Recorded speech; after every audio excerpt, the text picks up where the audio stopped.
Before we dive into this whirlwind of emotions, I have a quick favor to ask. Where are you tuning in from? Drop your city and country in the comments. It's always fascinating to see how far a story like this can travel. Alright, let's jump in. I can still recall that sinking feeling. It wasn't some dramatic epiphany or an in-your-face revelation. No, it crept up on me, like a faint shadow you notice out of the corner of your eye. Something wasn't right. My wife, Emily, and I had spent the past 12 years pouring every ounce of ourselves into building our business in Denver. Late nights, endless strategizing, and sacrifices that stacked up like unpaid bills. She wasn't just my wife, she was my partner, my rock. We were a team. Or at least I thought we were.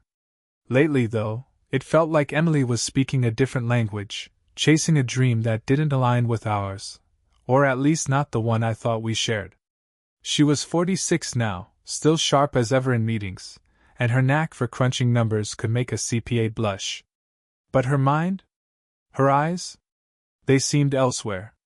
When we finally landed that massive deal we'd been chasing for 6 grueling months, I thought it'd be the apex of our efforts, the moment we'd toast to all the late nights and compromises. That night, we booked a table at Summit Grill, our go-to spot for celebrations. But as we sat there, clinking glasses, her energy wasn't where I expected it to be. Instead of soaking in the moment, Emily had already moved on, spinning up visions of international clients, luxury markets, and deals that would catapult us to the next tier. "We're so close, Tom," she said, her voice tinged with an almost frantic excitement. "Just imagine, being part of the elite, the real movers and shakers." There was a strange intensity in her tone, something unrecognizable. It sent a chill down my spine. And then, we met Jack Calloway. You know the type, slick, confident, with a smile that screams, "I always get what I want." He was the kind of guy you hear about in business podcasts, the self-made tycoon with a Rolodex of billionaires and a yacht parked in Monaco. From the moment Emily shook his hand, I could see something shift in her. Jack wasn't just a potential investor. To her, he was a symbol of everything she wanted. He exuded charm, weaving tales of his jet-setting lifestyle, exclusive galas, and the rarefied air he breathed daily. I brushed it off at first, thinking it was just business banter. But Emily? She was hooked. Her laughter was a little too enthusiastic. Her gaze lingered a little too long. Then there was the hair thing. It sounds silly, but Emily had this habit of playing with her hair back when we first started dating, a subtle, almost unconscious gesture. Watching her do it now, directed at Jack, made my stomach tighten in ways I couldn't ignore. I told myself it was harmless, just professional admiration, right? After all, we were ambitious people. Expanding our network was logical. But the more time passed, the more those tiny doubts started to fester. It wasn't just about Jack. Emily was slipping away from me in ways that were too small to call out but too painful to ignore. She started coming home late, with vague excuses about meetings and client dinners. Whenever I cautiously brought up Jack, her eyes would flash cold. "It's strictly business," she'd snap, her voice laced with irritation, like I'd accused her of something unforgivable. At the office, the cracks were showing. Jenna, my assistant since the early days, began noticing too. Emily was scheduling private meetings that didn't make it onto the shared calendar. Jenna didn't press, but her raised eyebrows spoke volumes. At home, the distance grew. Emily started wearing a new perfume, expensive, sophisticated, completely unlike anything she'd ever worn before. "It's for appearances," she'd say dismissively when I asked, her tone making me feel like I'd crossed some invisible line. Our conversations became short and clipped, often ending with her breezing past me, mumbling about being too busy. One night, I couldn't help myself. "What's going on, Em?" I asked, my voice heavy with frustration. Her response hit me like a slap. "This business doesn't run itself, Tom," she said sharply, as though I was the one slacking off. For a while, I wondered if I was the problem, too needy, too paranoid. But that doubt didn't last long. Eventually, I reached out to Ben, my oldest friend, the guy who's been in my corner since long before Emily entered the picture. Ben's the kind of person who doesn't say much, but when he listens, it's like he's taking apart the whole situation in his head. And that's exactly what I needed, someone to just listen while I unraveled the tangled mess in my chest. When I finished pouring it all out, Ben leaned back in his chair, his expression heavy with thought. He didn't rush to speak, which only made my anxiety grow sharper. Finally, he said, "Tom, I'm not saying she's doing anything wrong, but people can lose themselves in the rush of success. Just don't get caught off guard." He didn't need to spell it out. We both knew exactly what he was implying. His words lingered with me, planting a seed of resolve. Maybe Emily was just swept up in the excitement, chasing this new phase for our business. But deep down, I couldn't ignore the gnawing unease that grew stronger with every late meeting, every sidelong glance, every mention of Grant. It wasn't long before I started seeing her differently, like a stranger walking around in my home. It was a pain I hadn't prepared for, a quiet devastation that left me stuck between two impossible choices: confront her and risk everything we'd built, or hold my tongue and let my doubts eat me alive. But suspicion doesn't let you rest once it sets in. It digs deeper, burrowing into every interaction, every moment. I told myself I needed to be smart about this. Jumping to conclusions could backfire, and once trust is shattered, there's no going back. The tension in our house became unbearable. Emily was dressing up more than ever. Designer dresses, sleek shoes, and expensive perfumes I didn't even recognize. She'd always been stunning, and I'd admired how she took care of herself, but this felt calculated. Different. When I asked about it, she waved me off with a brisk, "High-profile clients expect a certain image, Tom." She said it like I was too simple to understand. She started working even later, her urgent meetings, and perfecting presentations, becoming routine excuses. Most nights, she didn't come home until after 10, sometimes well past midnight. I wanted to believe her, to convince myself I was overthinking it. But the perfume, the new wardrobe, the way she avoided eye contact, it was impossible to ignore. Then one day, Jenna, my assistant, dropped a casual comment that hit like a bomb. "Emily left her laptop open last night," she said, glancing at me with an annoying look. She didn't press, didn't say more, but it was enough to light a fire under my curiosity. That night, when Emily wasn't home, I opened her laptop. What I found wasn't incriminating, not outright, but it wasn't innocent either. Her emails with Grant weren't romantic, but they carried an undertone that made my blood run cold. Mentions of our spot and the usual place weren't the kind of things I wanted to see between my wife and another man. It was vague, just enough to cast doubt, but not enough to confront her outright. Days later, I reached my breaking point. I learned she had a meeting near Carson's Cafe, a place that used to be ours, back when things were simple. I decided to swing by, pretending it was a coincidence.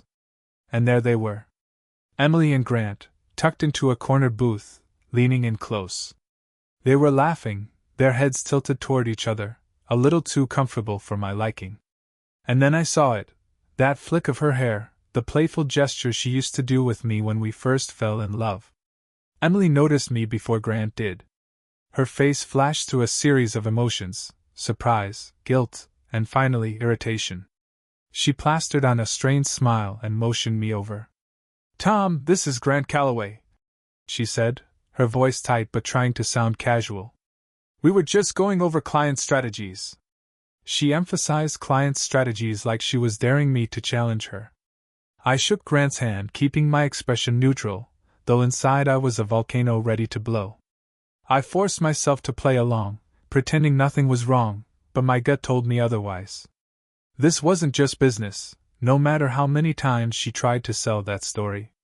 After that encounter, I knew I needed to dig deeper. Emily's closest friend, Sarah, was someone she trusted completely.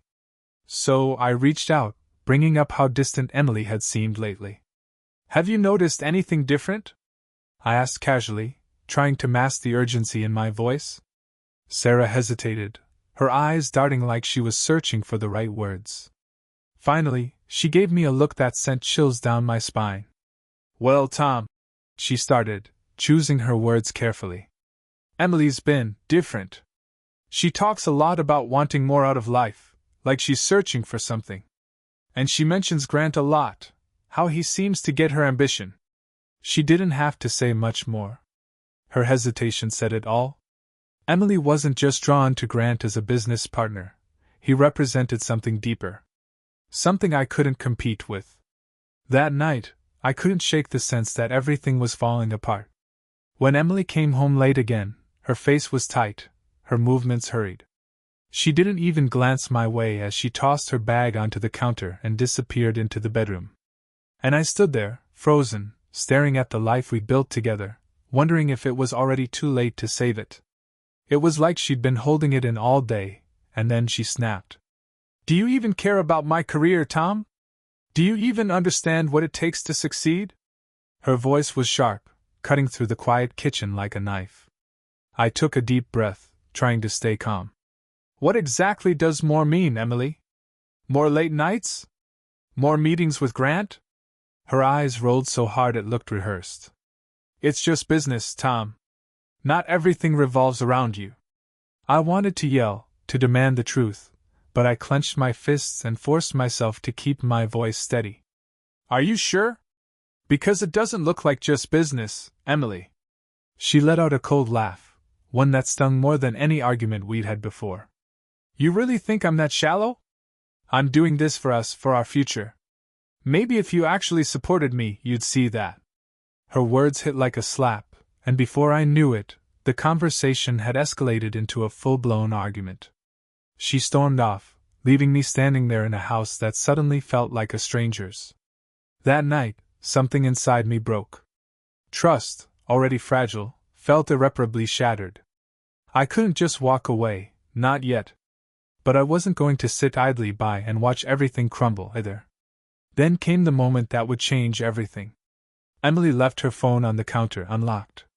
Maybe she was careless, or maybe she didn't think I'd look. But when the screen lit up with a message from Grant, I couldn't stop myself. The text was short but damning. "Last night was incredible. Can't wait for next time." I felt my chest tighten as I scrolled through their recent conversations. There wasn't anything overtly romantic, but the subtext was clear. Mentions of private dinners, meetups, and cryptic phrases like "our place" left no room for doubt. I wanted to confront her right then, to force her to explain it all. But I knew she'd twist it into something innocent: networking, client building. No, I needed more. Something she couldn't deny. The next morning, I pulled Jenna aside. She'd been with us since the beginning, and if there was anyone I trusted, it was her. I laid it all out: the late nights, the lunches, the texts. Jenna wasn't surprised. She'd noticed Emily's shifts in behavior, too. "I'll keep an eye on things," she said, her voice low. "I'll check emails, monitor her schedule." Subtly. It didn't take long for her to uncover more. Jenna told me Emily had been receiving tickets to high-end events, galas, exclusive parties, lavish dinners. Events she'd never mentioned to me. And every time, Grant's name was attached. I felt like I was watching my life unravel from a distance, powerless to stop it. But even that wasn't enough. I needed irrefutable proof. That's when I remembered Paul Kingston, a private investigator my buddy Ben had once recommended. Paul didn't ask many questions, he just took the details I gave him and got to work. Over the next few weeks, Paul followed Emily. He documented her dinners at upscale restaurants, her appearances at exclusive gatherings, and most damningly, her visits to hotels. Each time, Grant was by her side. The photos Paul brought back were devastating. Emily was dressed to perfection, leaning into Grant with a smile I hadn't seen in years. In one shot, they were holding hands. In another, they walked side by side, their expressions intimate, relaxed, like a couple without a care in the world. The pictures said everything words couldn't. They confirmed what I'd tried so hard to deny. That night, when Emily walked through the door, I was ready. "We need to talk," I said, my voice calm but firm. Her eyes searched mine, trying to gauge how much I knew. "What's this about, Tom?" she asked, her tone forced and casual, though tension tightened her features. "I know about you and Grant." I said evenly. The hotels. The late nights. The texts. I've seen the photos, Emily. Don't even try to deny it. Her face drained of color, then flushed with anger. Crossing her arms, she narrowed her eyes. And so what if I did? She snapped, her words sharper than I expected. Can you really blame me? You think this small-time business and predictable life were all I wanted? You've been stuck in the past, Tom. Meanwhile, there's a whole world out there, a life I deserve. I swallowed the lump in my throat and kept my voice steady. I thought we were building something together, Emily. I thought we had a life worth fighting for. But apparently it wasn't enough for you. She let out a bitter laugh, one that chilled me to the core.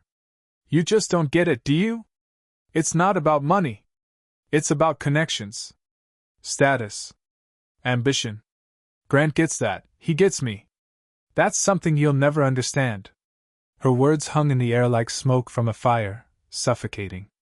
And in that moment, I realized just how far apart we'd drifted, and how little there was left to save. He's everything you're not, Tom. Someone who's actually going somewhere. Her words hit me like a punch to the gut. But instead of breaking me, they fueled something colder, a fierce determination. If this was the life she wanted, fine. She could have it. But she wasn't about to take my hard work down with her. By the next morning, I was done being passive. If Emily wanted to chase her fantasies with Grant, she could go ahead, but I wasn't going to let her destroy everything I'd built in the process. I met with Ben that morning, laying out everything I'd discovered. He didn't seem shocked. In fact, he looked relieved I was finally facing the truth. Together, we mapped out a plan. It was time to protect my business, my assets, and my future. That's when I called Jeff Carter, a lawyer Sam had recommended years ago. Jeff specialized in asset protection and business law. When I explained the situation, he leaned back in his chair, his sharp eyes narrowing in thought. Tom, he said calmly, if you want to lock this down, we'll need to act strategically. We can make this airtight. She won't be able to touch a thing, but it has to be done step by step. Following Jeff's advice, I started moving assets into accounts Emily couldn't access. We set up shell companies, transferring funds layer by layer, creating an intricate system of protection. Each transfer felt like stacking bricks on a wall between me and the chaos she might try to bring. One critical move was transferring part of the company under my sister Rebecca's name. Rebecca, a no-nonsense businesswoman with zero patience for Emily's antics, agreed without hesitation. Say no more, she said when I explained the situation. With Rebecca holding partial ownership, even a legal challenge wouldn't get Emily anywhere near the company. During all this, an unexpected ally emerged, Sarah. She and Emily had once been close, but Sarah saw the betrayal for what it was. Without hesitation, she offered her help. You don't owe her anything, Sarah told me one evening. She shared insights into Emily's motivations, revealing just how deep her manipulative tendencies ran. Each time Sarah pointed out another detail, I felt a strange mix of anger and relief, like a weight I hadn't realized I'd been carrying was finally lifting. What started as shared outrage between Sarah and me soon turned into something more. Sarah became my sounding board, my partner in rebuilding. We spent hours together, not just strategizing but talking about life, trust, and the future. A bond grew between us, built on honesty and mutual respect, something I hadn't felt in a long time. As we secured my assets, the next big move was rallying our investors. With Ben and Sarah's help, I organized a meeting with our key backers, the people who had supported the company from day one. Emily had been careless, leaving a trail of questionable expenses and budget discrepancies. Extravagant event tickets, unauthorized purchases, and a bleed of company resources that couldn't be ignored. We framed the meeting as a routine check-in, ensuring Emily wouldn't suspect anything. When everyone was seated, I laid out the evidence. One by one, I detailed the misuse of funds, backing it up with records and receipts. The room grew heavy with silence as the investors processed the betrayal. By the end of the presentation, the disgust on their faces said it all. Every investor signed off on measures to ensure I retained full control of the company. In one decisive move, Emily and Grant's influence was erased. But I wasn't done yet. Grant wasn't walking away unscathed either. Grant's power lay in his reputation, his image as a suave, untouchable businessman. But I'd seen the cracks, the overextensions, the reliance on smoke and mirrors. Quietly, I began reaching out to his associates, planting seeds of doubt. Through discreet conversations, I let them know how he manipulated resources for personal gain, tied himself to scandal, and crossed lines that no reputable businessman should. The whispers spread like wildfire. It didn't take long for the fallout to begin. His partners started pulling out of deals, distancing themselves from his brand. Grant's carefully curated reputation began to unravel. Within weeks, the backlash hit full force. He scrambled to salvage his business, his standing, but the damage was done. Deals collapsed, clients disappeared, and the empire he'd built on charm and confidence started crumbling. For a man who prided himself on appearances, the loss of status was more devastating than the financial hit. His desperation became apparent as he sold off assets to cover the cracks, but it wasn't enough. Meanwhile, Emily remained blissfully unaware of the storm closing in on her. She still carried on with her secret dinners and late nights, oblivious to the fact that every move she made was being tracked. She didn't realize that the walls around her perfect fantasy were about to come crashing down. She had no clue. No idea that most of the company's assets were now out of her reach or that Sarah had become my closest confidant. Each step of my plan gave me a sense of control I hadn't felt in years. It wasn't just about saving what I'd built, it was about reclaiming my life. Watching the little empire Lisa and Grant had cobbled together begin to crumble gave me a clarity I hadn't realized I needed. The final act of my plan was set to unfold at an investor meeting. I orchestrated every detail, from the venue to the agenda, making it look like an exciting presentation of our next growth phase. Lisa and Grant showed up dressed to impress, clearly expecting a triumphant showcase. They mingled with clients and partners, completely unaware that the floor was about to drop out from under them. Once everyone was seated, I stepped onto the stage. Starting with a polished introduction, I spoke about the company's core values, the principles we'd always stood for. But then my tone shifted. Unfortunately, I said, pausing to scan the room, not everyone here has upheld those values. Lisa's confident smile faltered. Her eyes darted around the room, her unease growing palpable. Grant, seated beside her, straightened in his chair, his usual composure cracking as he shot her a questioning glance. Recently, I continued, I've uncovered some troubling revelations, acts of betrayal within our own ranks. My gaze locked on Lisa, and I saw it, the flash of panic she tried to hide. With a click of the remote, the screen behind me lit up. Financial statements appeared, outlining funds that had been funneled into personal indulgences. Gasps rippled through the room as investors leaned in, their faces a mixture of shock and anger. These funds, I explained, were not used for company growth. They were misappropriated for personal gain by individuals who thought they were untouchable. Another click. This time, photos of Lisa and Grant at lavish events filled the screen. There they were, hand in hand at exclusive parties, laughing over candlelit dinners, leaning into each other, as if they didn't have a care in the world. The room erupted in whispers, and I caught the look of sheer disbelief on the investors' faces. Lisa turned beet red, frozen in her seat. Grant tried to keep his cool, standing up and stammering, "This is all a misunderstanding." But it was no use. The room had already turned on him. Investors shook their heads in disgust, some outright refusing to look at him. I met his flustered gaze and spoke with deliberate calm. "You call this a misunderstanding?" "No. This is a betrayal of our company, our team, and the trust every person in this room placed in you." The final blow came when I revealed screenshots of messages between Lisa and Grant.